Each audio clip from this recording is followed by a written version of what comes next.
दोस्तों नमस्कार, मैं हूं आर्किटेक्ट अशोक गोयल।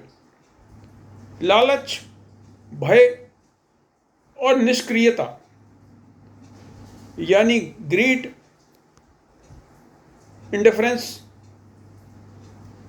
और टेरर या थ्रेट,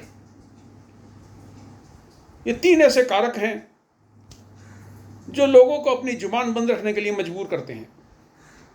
हमारे बहुत सारे सीनियर आर्किटेक्ट्स लगातार एंटी आर्किटेक्ट्स एक्टिविटीज को देख रहे हैं, चुप बैठे हैं, नजरअंदाज कर रहे हैं। मैं नहीं समझ पाता कि सीनियर आर्किटेक्ट्स को किसका खौफ है। मैं नहीं समझ पाता कि उम्र के इस मोड़ पर उनका और कितना लालच बचा है।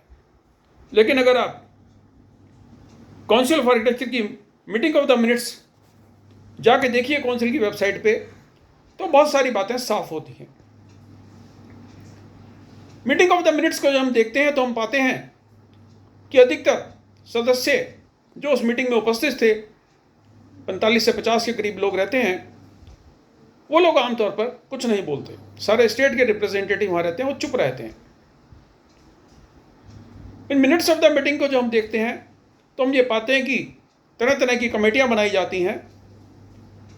कोई आर्किटेक्चर एग्ज़ाम कंडक्ट करने के लिए, कोई पोस्ट ग्रेजुएशन एग्ज़ाम कंडक्ट करने के लिए, कोई किताबों के सिलेक्शन के लिए, कोई किसी आर्किटेक्चर कंपटीशन के लिए, कोई मैनुअल ऑफ आर्किटेक्चर प्रैक्टिस बनाने के लिए, कोई डिसिप्लिनरी कमेटी, कोई एजुकेशन कमेटी, तरह तरह की कमेटियां बनाई जाती हैं। इसमें बहुत सारे सदस्य काउंसिल ऑफ आर्किटेक्चर के रहते हैं और बाहर से भी इसमें विद्वान लोगों को लिया जाता है। मैं उनको विद्वान ही मानता हूँ जिनको काउंसिल ऑफ आर्किटेक्चर तरह तरह की कमेटीज में ले रही है। इन कमेटीज़ की जब भी मीटिंग होती है तो उनको एक मेहनताना या रिम्यूनरेशन या ऑनरेरियम दिया जाता है। अब मैं नहीं समझ पाता कि किसी सीनियर आर्किटेक्ट को ये 5 या 10 हज़ार का पर मीटिंग का जो ऑनरेरियम मिलता है वो उनके लिए किसी प्रकार की अहमियत रखता होगा।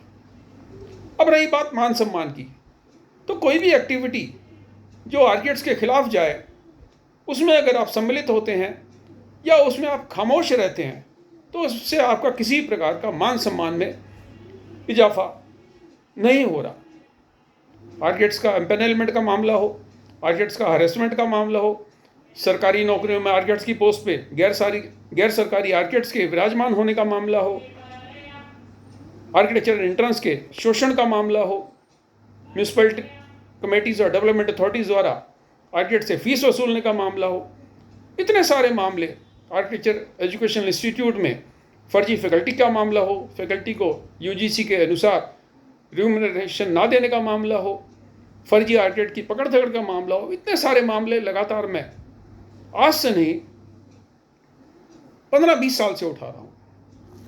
आर्किटेक्चर जर्नलिज्म करते हुए मेरे को लंबा समय बीत गया और जर्नलिज्म की प्रैक्टिस करते हुए तो मुझे 40 साल बीत गए।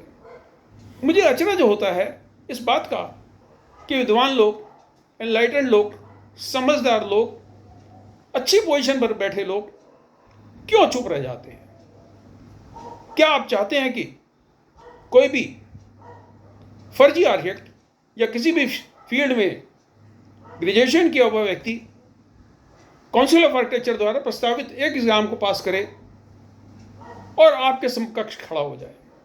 इस तरह के अजीबोगरीब प्रस्ताव किस प्रकार से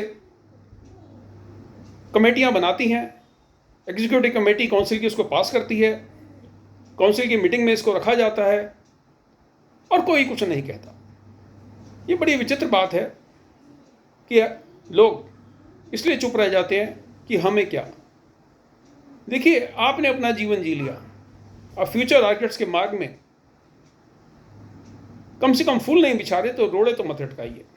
फ्यूचर आर्किटेक्ट्स के मार्ग में आप लोग एक फर्जी आर्किटेक्ट्स की बहुत बड़ी फौज खड़ी कर देंगे जो अपने नाम के आगे आर्किटेक्चरल इंजीनियर लिखेगा, सरकार से लाइसेंस प्राप्त करेगा, काउंसिल ऑफ आर्किटेक्चर उसको आर्किटेक्चरल इंजीनियर का लिमिटेड प्रैक्टिस का लाइसेंस देगी और वो सारे लोग उन लोगों के ऊपर हंसेंगे जिन्होंने 5 साल का डिग्री कोर्स किया है, कड़ी मेहनत की है, तरह तरह के इम्तहान दिए हैं, इस डिग्री को हासिल करने के लिए, और उसके बाद वो फिर से एक इम्तहान देंगे काउंसिल ऑफ आर्किटेक्चर से लाइसेंस टू प्रैक्टिस के लिए।